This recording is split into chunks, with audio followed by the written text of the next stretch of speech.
Welcome back to another episode of Prep Baseball Iowa's Can of Corn podcast. Can of Corn podcast, the only Iowa baseball podcast with Parker Hageman and Rob Allison. Rob, new year, new man. What's happening in 2025, Rob's life? New year, new man, fresh haircut, bright-eyed, bushy-tailed. Let's rock and roll. Are you a resolutions guy? Do you sit down, make a list, or just generally go, I need to? No. No, I'm so beat down and broken. I don't even try to set the bar. Like survive the day. Like, okay, that's my New Year's resolution. Survive the day. What I think I saw somewhere that January 3rd is officially Quitter's Day. So I for saw all the that. I saw people, that on the news last night. Yeah. yeah. So if you did have a resolution by January 3rd, it's usually done, right? It's you've thrown everything out the window. Well, if my New Year's resolution was to not eat wings, then yeah, last night I ate wings, so I'm a huge quitter. There you go. That one will never go away. What wings did you have? Where did you go? Uh, the finest establishment in Wilton, Iowa, Axe and Oak. It's a good little place. If you ever Yeah, meander in this direction, I'll have to take you there. and their wings are Robbie approved. They are. They're pretty good. Good. Nice, sizable wing. Crispy. The batter on it. Crispy wing. You know, God knows you don't want a soggy wing. And they serve them naked, and then they put your sauces on the side. So you can go a little or a lot. Mm. The world is your oyster. The world is your chicken wing. If this baseball thing doesn't work out for you, I think you should be like a chicken wing connoisseur and just start your own like Substack of you reviewing, chicken wings from across the world. I'd pay for that. I've never actually watched it. What's that show where the host and then they'll bring in an actor or actress and they got like the hot wings? Oh, the hot ones. Yeah. Hot ones. Yeah. Yeah. Yeah, that I've never actually watched that, but I'm intrigued a little bit anyway. I'd say start with the Sydney Sweeney interview, and then just go from there. You can move around, but yeah, you could do that where you have I think it's 10 sauces, and they work their way down to the heat, right? So start kind of mild, and each one gets progressively warmer. So yeah, you could do your own version of that. You know what? We'll workshop this podcast into that. That's how we're going to do that now for 2025. Well, is there a particular reason why I should start with the Sydney Sweeney episode, or is it chock full of nail biting information, or are you just Well, she's the it actress right now, the it actor, like the person involved. And now, of course, you're watching somebody like that try to have, something like on the ghost pepper chili, whatever, right? So it's fun when they have to feel uncomfortable, And you've been there. You've probably had some ghost pepper something. It's not fun. I did that. That's actually a tragic story, and not to be uncouth, but I did eat like ghost pepper, like some atomic wings one day, and ultimately had to go use the restroom. And all I'll say is I forgot to wash my hands before I yeah. It feels like if you're not, you would find religion in that moment. If when you have something that warm, you're trying to figure things out at that moment in time. All I'd say is imagine turning a restaurant bathroom sink into a bird bath. That's all I can say. Yeah. It was tragic. Well, you didn't go back for seconds, I'm guessing, but you learned a lesson. Mm-hmm. Yeah. Yep. Yep. Well, let's dive in. We've approached a little bit of everything on the rankings here. We've talked about 26s and 27s, and go back and listen to them. Today's podcast is going to be focused on the 2028s. And, ultimately, let's start at the top. This is a name that we've seen around the circuits for a few years now, it seems. I know this is their first time being ranked, but Will Biggs, Waukee High, outfielder. Rob, give us the full rundown. Yeah, Will Biggs, kind of a multi-position guy. He'll bounce in between the infield and the outfield. The I almost want to say the bat's a carrying tool, but I think he's really well rounded. You know, he runs well. He's got a strong arm. Swings it significantly well for his age. Typically plays up a lot in the older divisions, so he's seen really good competition, and he's just been a high end performer in that class.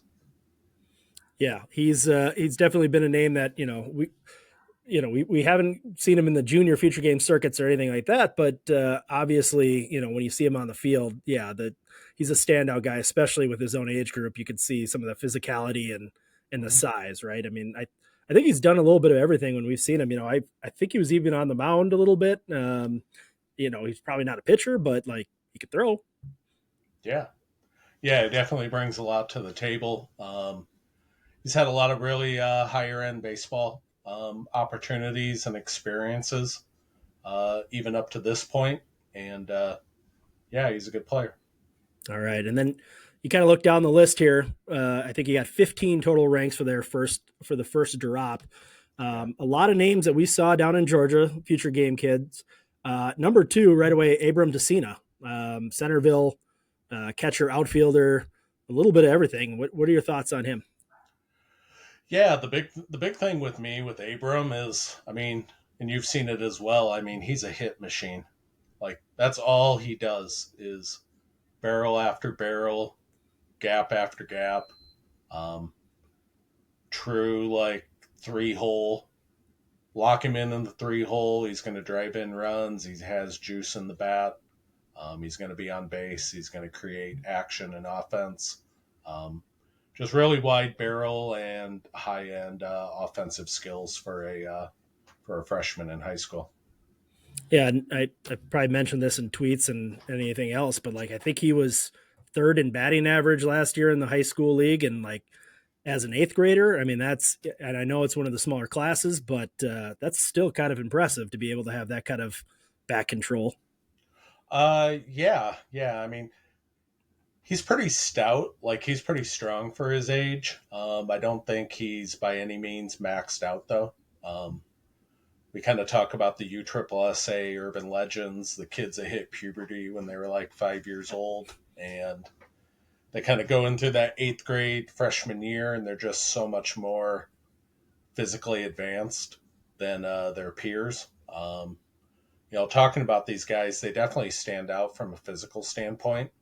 A majority of the first 15 that dropped in these rankings, but whether it be height, present strength, projectability of the frame, um, they all kind of bring some a little different to the table. But yeah, Abram tore it up.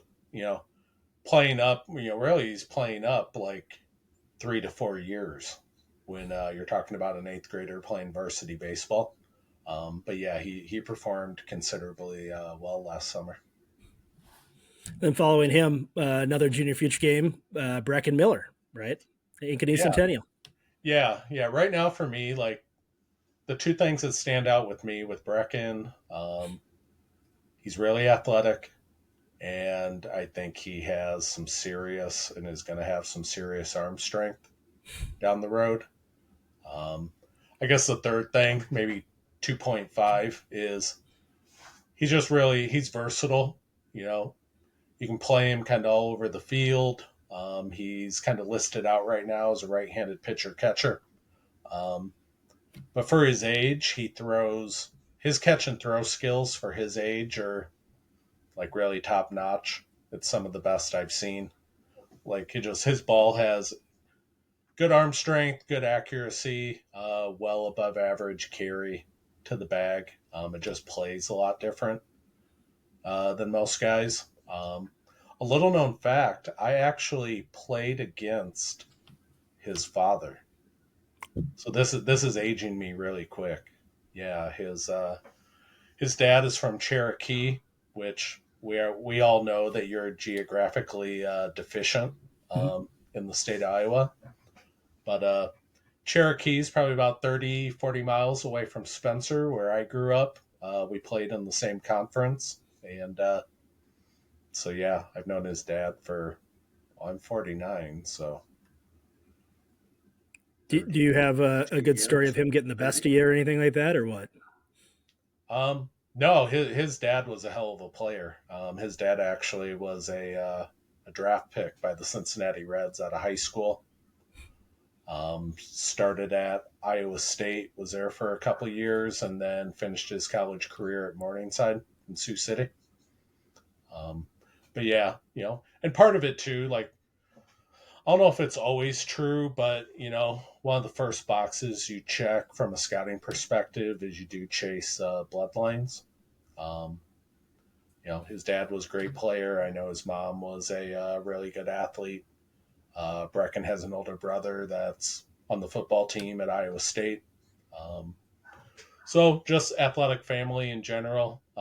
He has a lot of ability on the field, and so he's a strong guy for me. I'll add this: the having spent a good number of games in the dugout with those guys at the junior future games, he also has that personality and motor too. Like he's got a little bit of that electricity. A lot of those guys did actually. I did like what Team Iowa Nebraska brought last year, and he was one of those guys that seemed to have that leadership quality or something that people rally around. Maybe it's 3 games. I can't tell you if that's exactly how it is, but it seemed to be that way. Yeah, and I mean you're always going to have different personalities in a dugout and different personalities in a clubhouse, but you do have to have some above average level of confidence. We talk about baseball being a game of failure, and not that you have to be the most popular guy, the class clown, whatever it may be, but I do think guys that are outgoing, the way they carry themselves, just the way they handle being around other people, I definitely think plays a part in where they're at as a baseball player as well. Number 4, you've got I mean, like a projectable body, projectable frame, and I think he ran extremely well too. Jaden Stump from Prairie High. Yeah, freak athlete, plus runner, just gangly, just a gangly baby giraffe, isn't he? Mm-hmm. Um, you know, I think there's still some rawness to his game. I think he gets pulled in a lot of different directions, like most young good athletes in playing multiple sports. So I think there's some things to clean up and some things that need to continue to improve. But just from the athlete perspective, I mean, he's probably the best athlete in that class. I mean, he really is. You watch him swing, you watch him hit. Like it's not the cleanest, it's not the prettiest on the eyes, but still at the same time, he just whether it be defensively or offensively, he finds a way to get it done. He plays at a really high level, and he's going to be a fun guy to track over the next 3 to 4 years. Oozing projectability is, I think, the phrase you could probably slap on him. Hmm. Uh, I feel like you're going down the quarterback wristband of cliche phrases. Sidebar, we should definitely try to figure out ways to just work phrases and words into the show and just see if people figure it out. Like, see just some random cliche talk that you could just see if you could pepper in and see if people know what we're doing. The good Lord willing. Mm-hmm. Yeah. So number 5, Kasen Gilroy, a lefty kind of bulldog type on the mound. I thought he did extremely well down in Atlanta as well. Yeah, handles himself really well around first base. Good athlete, above average present strength, mid 80s on the mound, a little funk to the delivery, creates some deception. The velocity's good. Um, yeah, I mean he's well rounded. I think he's a legitimate two-way guy as of right now. If you want to take the easy way out, you would just project him on the mound. But to be a freshman in high school, left-handed, and already throwing mid 80s, and he does a relatively good job of filling up the zone. I mean, there's a lot to like about Kasen Gilroy. and behind him, Ben Griffey. One Right. from a hit tool, like I think down in Atlanta again, down in the junior future games, like he was hitting, he was putting the ball in play, looked confident, and he lost a ball too, where he put one out in one of those big fields. I mean, that plays pretty big down there. A lot to like about him, right? Yeah, and he's one of the more interesting guys for me in that class because I've seen the hit tool. Um, he's very physical. Um, the whole family is physical. Um, but he's really physical. He swings the bat really well. And I really like him on the mound. Like he's a bulldog on the mound. Like he's locked in and he is ready to just start chopping people's heads off. Like he's uber competitive as a pitcher. It'll be interesting, kind of what direction he goes. Like I could see him really taking off as a position player. I could see him really taking off on the mound as well. And another interesting sidebar, Parker, is I actually used to play with and coach against his uncle. Hmm. His uncle was Rich Grife, who was the longtime head coach at Marshalltown Community College. And Rich's forte, like he was unbelievable in developing pitchers. And I know he works with his nephew a lot. So I think if he can really develop complete strangers, like he should probably have probably a good rapport and be able to work with his own nephew quite a bit. But yeah, coached against him when I was at Iowa Western, and him and I actually, for a brief amount of time, we were in an indie ball. Him and I were both on the Sioux City Explorers team. Your teammates too. That's pretty impressive.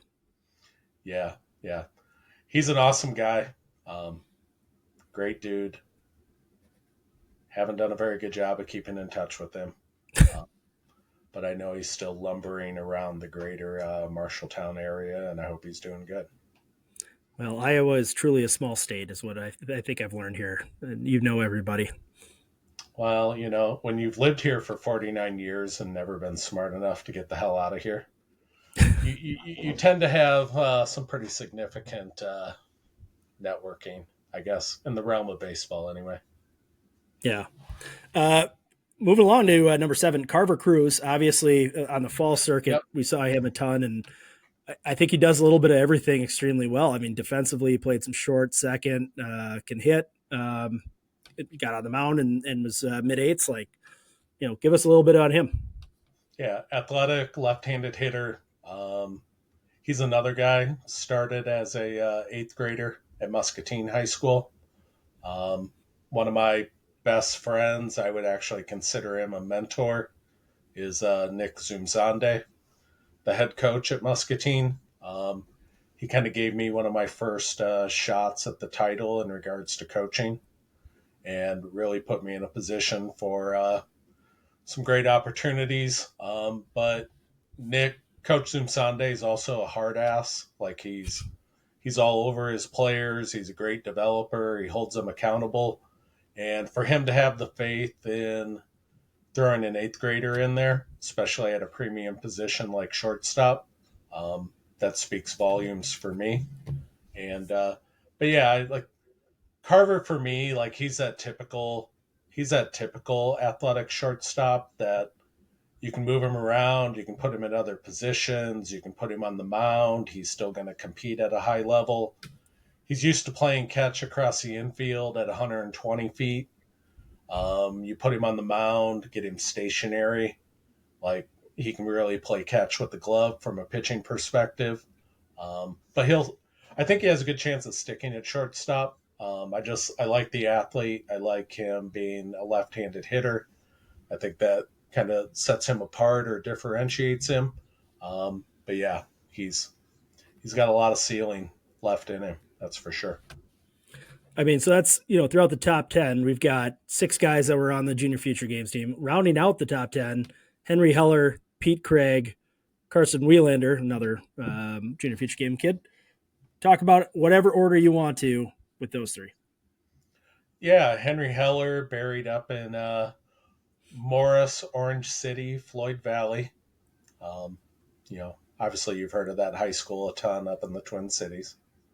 Yep, yep, But it's a big one. Northwest Iowa guy.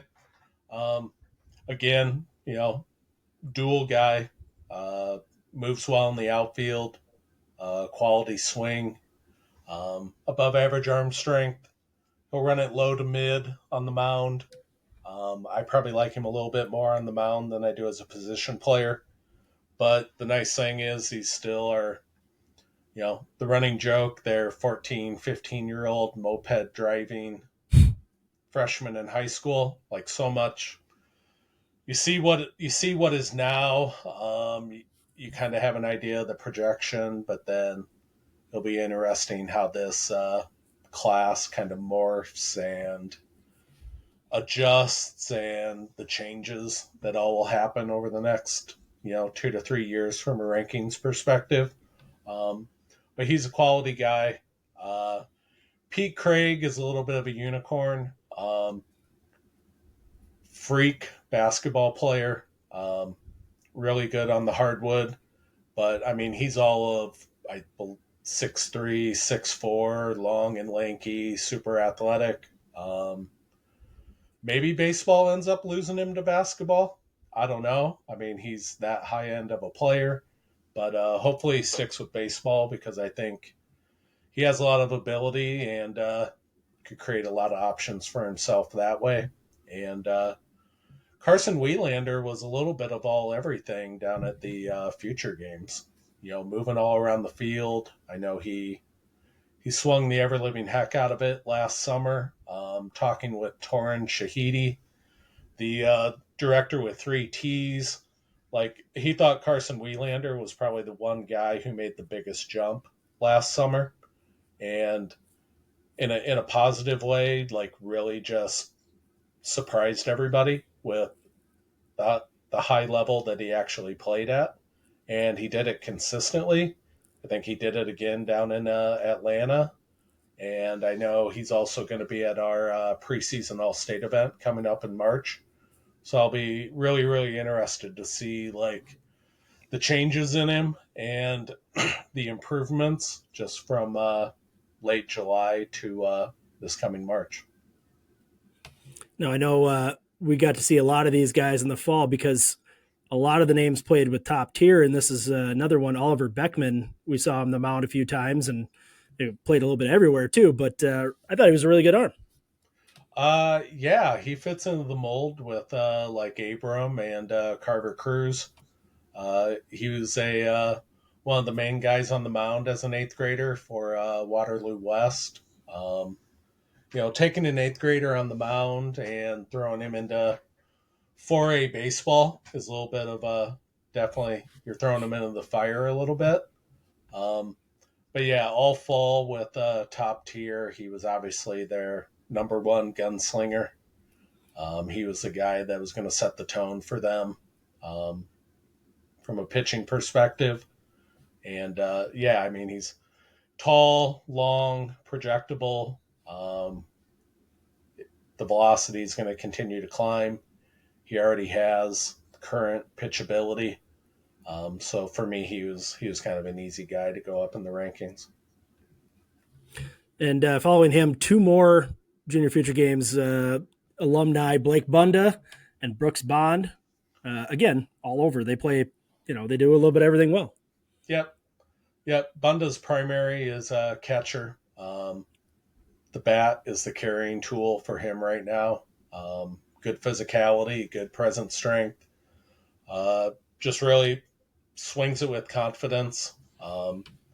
He's one guy who kind of stands out to me. Like he really settles into the batter's box. He settles in. He's really comfortable. He has a balanced swing. He's got juice in the barrel, and he performs at a high level.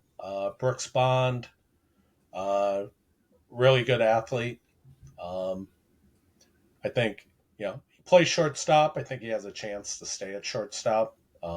Good arm strength, but definitely athletic enough to just move all over the field. And the guy you're just gonna, even though the tools are really good, I think Brooks is you kind of chalk him up as just being a really good baseball player. He seems to do everything right, handles the moments pretty well, and so he's an exciting guy. Um, yeah, and then to kind of finish off the top 15, Kane Mueller um, from Waukee Northwest.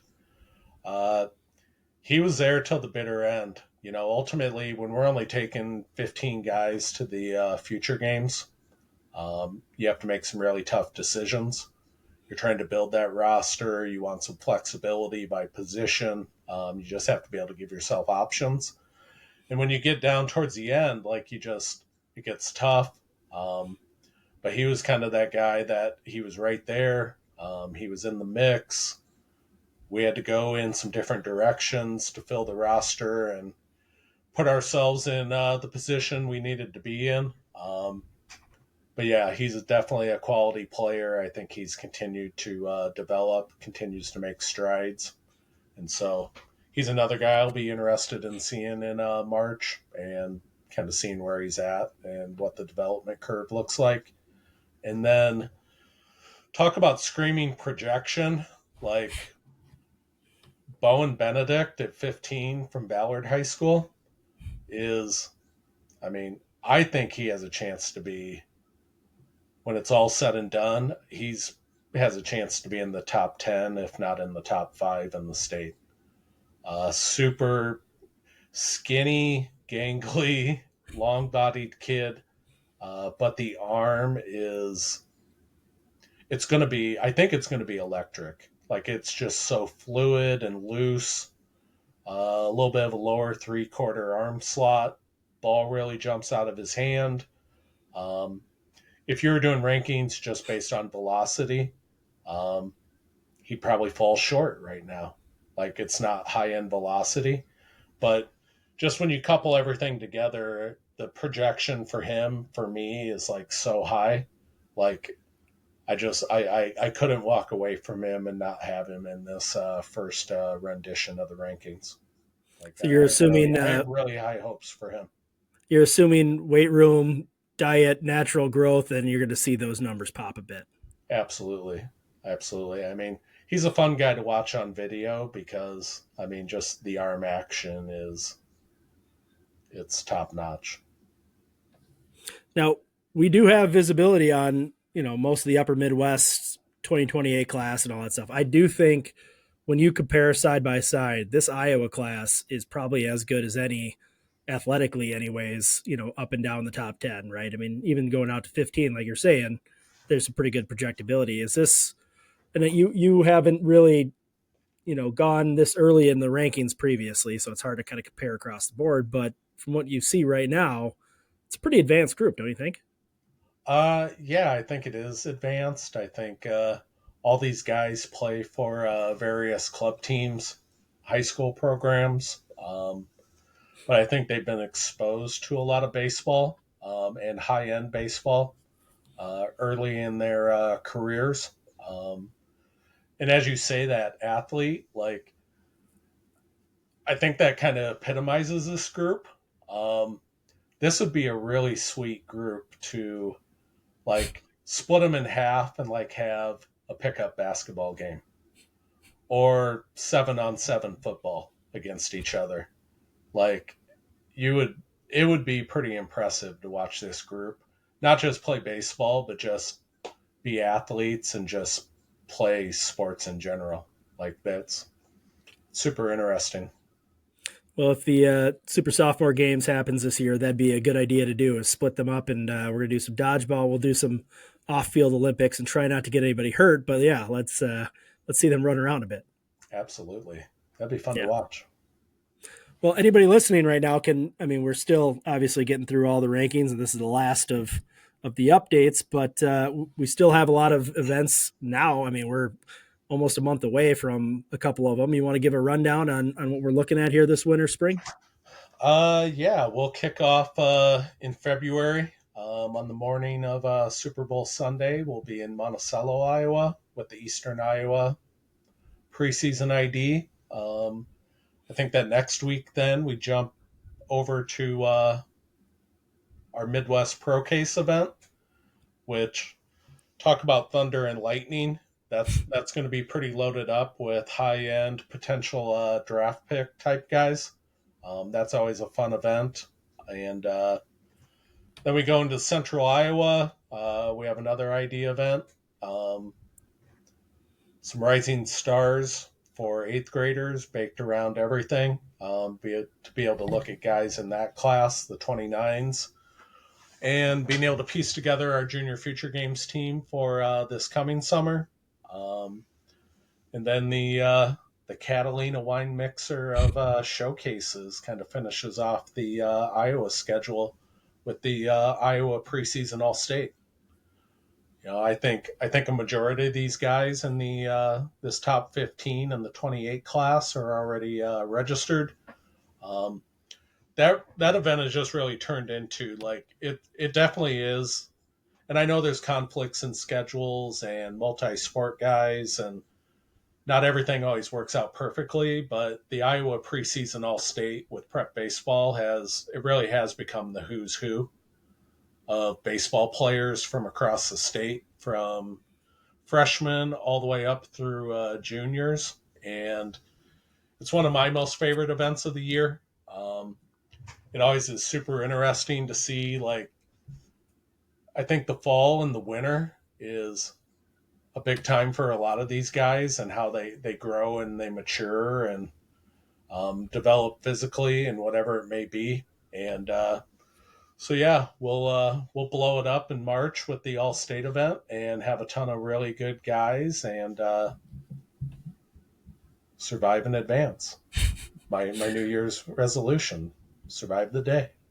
Here we go. Now, this is a closed circuit to parents of 2029s or the players if you're listening, but like what we just discussed here is a reason if you want to get down to Lake Point and you want to be on the Junior Future Games, you should look at one of the four options. Do we have four Rising Star options now? Is that or is it only three at the moment? Uh, Just moving all over. But either way, our event schedule has at prep least three hey, options. At least Parker. three options. prepbaseballreport.com/Iowa. Go to events. Somebody's calling right now to be a part of it. Check it out. I mean,